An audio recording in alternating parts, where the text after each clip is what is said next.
cycles. You go forward, and then this weird, you like go back, and you kind of start all over again. Is that something that has to do with Deltarune? I am going to be approaching this from a very interesting perspective that not many theorists would go into. We've got our main cast of characters. Kris, Susie, Rousey. Just a little bit of fun. I'm going to toss in. So these are the main four, right? These are our four main characters. What do all four of these characters want? What are all four of these characters' problems that they want to solve? Well, let's start with the easiest one, which I think is Susie, because Susie's very straightforward and says what she wants. In the fight with Garrison, she says, when Garrison asks, how would you want this story to end? She says, I don't want it to end. I want this to go on forever. What does Rousey want? Rousey, we can define Rousey by what he doesn't want. He doesn't want fated destiny bad. Rousey is a tragic figure who is defined by his relationship to the prophecy,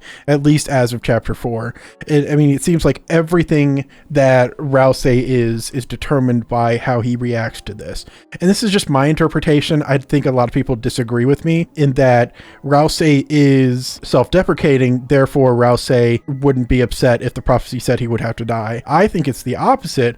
I think because Rousey knows that he's going to die, he is coping by saying he doesn't have a life worth living in the first place, and therefore it's not a big tragedy if he never gets to live a proper life. He's just a tool, and therefore it's not sad if he dies. And he's trying not to have feelings about it. He's actively repressing all of his feelings about this. He's smiling all the time as a coping mechanism. So he's defined by fate, this predestined future. And let's move on to Kris then. Kris is a bit harder to tell, but Kris is struggling with a very human kind of home life where Big Brother has gone away to college and parents are divorced. What kind of struggles Kris is going with? The bunker stuff, potentially working with Carol for something, potentially working with a knife for something.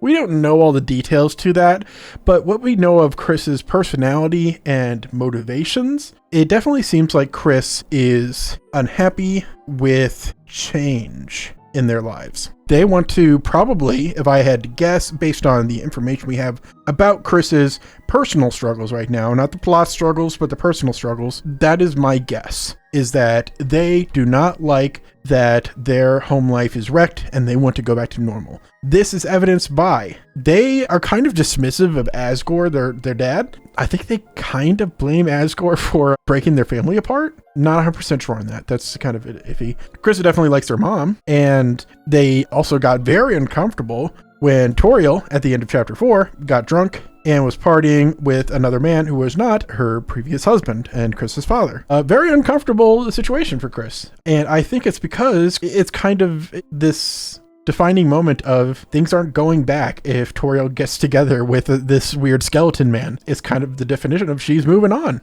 And that's very upsetting. And that she has a life where she's not this godlike figure, because children tend to see their parents as godlike and beyond human when they're very young, and then realize they're human, and that's kind of an unsettling realization that everyone deals with in their life. But Kris is realizing that when Toriel gets drunk, not that it's necessarily a bad thing that she does that, it's just very uncomfortable for Kris. And with Azriel gone away to college as well now, their life has just been thrown upside down. It feels like they want to go back to a sense of normalcy. I might be wrong there, but this is kind of just what my thoughts are on the situation. Now, the reason I bring Carol into this is because Carol's kind of the most visible antagonist so far. We know that Carol's involved probably in some way with the bunker stuff, probably involved with the night stuff.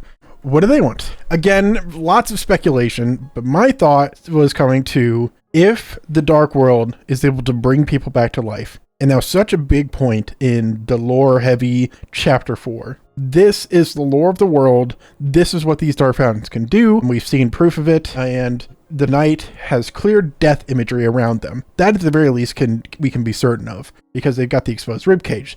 They're pitch black. They are melty and goopy in some weird ways, and they're just outright terrifying. They're a black specter, and they're skinny and decrepit. And so that's why I kind of think it's related to death. It's about bringing someone back from the death. That kind of seems to be the angle we're getting at. what do all of these now have in common? Kris wants things to go back. Susie does not want things to go forward. Rouse is on a set path going forward and doesn't like it. And Carol and the Knight want a death to be reversed. So essentially, all of them are kind of afraid of the future. And all of them want to either stay stuck in time, which Frozen in Time was a specific quote about Carol and the rest of the holidays. Also, Rudy Holiday is dying, so that also supports that idea. It's just like, okay, there's got to be some connective theme here then, right? I mean, if this is a factor for all of them, that seems to be what a big major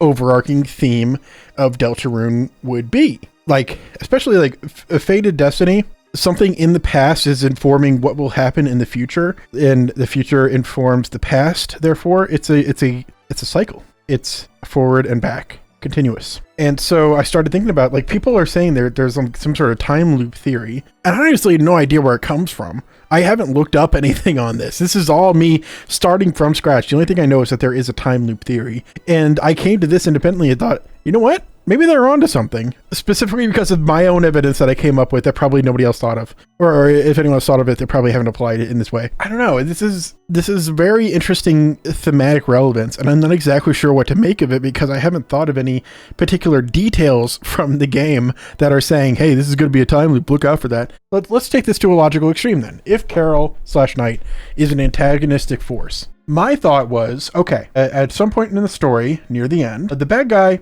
kind of has to win a little bit, typically, to show what the stakes really are. Because if they just say, hey, I'm going to take over the world's going to be destroyed, whatever, it doesn't really mean much until you actually see, hey, the world's getting destroyed, look at this is bad, this is really bad, I don't like looking at what's happening to me when the bad guys are winning, and so now we need to change it. Right now we're about here in the story. So at some point at the end of chapter 6 or beginning of chapter 7 or something, bad guys need to start winning. And what does the bad guys want? Again, I say bad guys a lot. This is antagonists. We don't know how bad they really are. They're probably just misguided if the tone of the story is anything to indicate it. They want to bring someone back to life. They want to freeze things in place. The holidays got frozen in time. They want to stop this forward progression of decay in their lives where things are dying, where things are changing. And Susie kind of agrees with that. And Kris kind of agrees with that. And Rouse kind of agrees with that. And so they're all kind of on the same page, except our heroes probably don't want to be on the same page because Garrison's saying, hey, good stories need to end. Rouse is, dude, you can't just be okay with dying just because of prophecy said so. And Kris, let's face it, they're with the antagonist. They're probably not thinking 100% straight on this. They're probably not like the paragon of what the lessons of the story are about. And so we now have Carol, whose definitive antagonist probably has some sort of lesson we need to learn about something they're doing wrong. And that seems to be bringing someone back to life, stopping the forward progression of time. This is wrong. And everyone needs to grow to learn that this is wrong. And so how does the bad guy troop start to win at this point in the story? Hard to say. I think creating a time loop might be that idea, or it could be freezing things in time, but I'm not 100% sure how. I mean, especially if they want to bring someone back to life, freezing things in time isn't going to be enough. So that's just my thought. I don't think they want Rudy to stay in a stasis of always being in the hospital and sickly. They want to send things back. And so that's kind of what the time loop is I think going to be, is kind of going to be the bad ending that we need to fix. That might be what the roaring is. So what are they going to do to get things sent back in time? If things in the dark world become indistinct, let's talk about a chair for a moment. It was all the hot shit back when the Spampton ARG was happening. And Rouse revealed at the beginning of chapter 3, hey, this chair, guess what? When it gets dark, it starts to become indistinct. Wow, look at that. It's turning into something else. It's endogeny. Wow. So things lose distinction in the dark and gain a different distinction in the dark world, which is darker than dark. Coherency. This is a stretch. This is a jump. If physical things can become indistinct, if concepts such as life and death become indistinct, we got a dead guy coming back to life. Maybe time? This is silly. This is stupid. Does time become indistinct in the dark world? We've seen no proof of that. I mean, Kris and Susie stayed in the Dark World in Chapter 1 for a long time, and then guess what? Time passes. We came back out of the Dark World. Guess what? Turns out it's night. We missed all of class. We missed all of this and that. There's no evidence supporting that. Then maybe my theory is just for naught. I don't know. So saving and loading, that definitely does cause time shenanigans. So that's true. That could be why Kris is being recruited. Carol recruited Kris, presumably, to become the vessel for the heart. Carol likes the hearts, has all those heart-shaped pillows. It's really weird. Carol and Kris are working together, and Kris made a promise to this faction, not necessarily Carol directly, but to this faction. That seems to be what the big idea of it is. So Kris agreed, I'm going to take in this heart, even though I don't like it. I don't like this heart controlling everything about me, but I'm going to do it.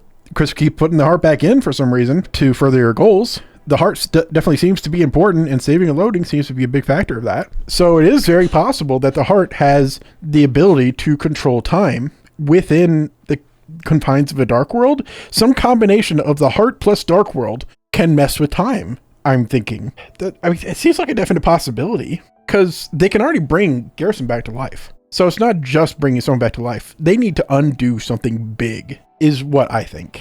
And the only way that can be undone is with the heart, is with Kris, is with Carol, is with the Knight. I can't seem to think of anything that, aside from just the saving and loading function, which we know is a diegetic thing to some degree. It's not exactly saving and loading in that world, but it is a power to redo things. Yeah, I think that maybe makes sense as to why the heart's there then. That's really the most I can give this, though, is that thematically, everything seems to line up.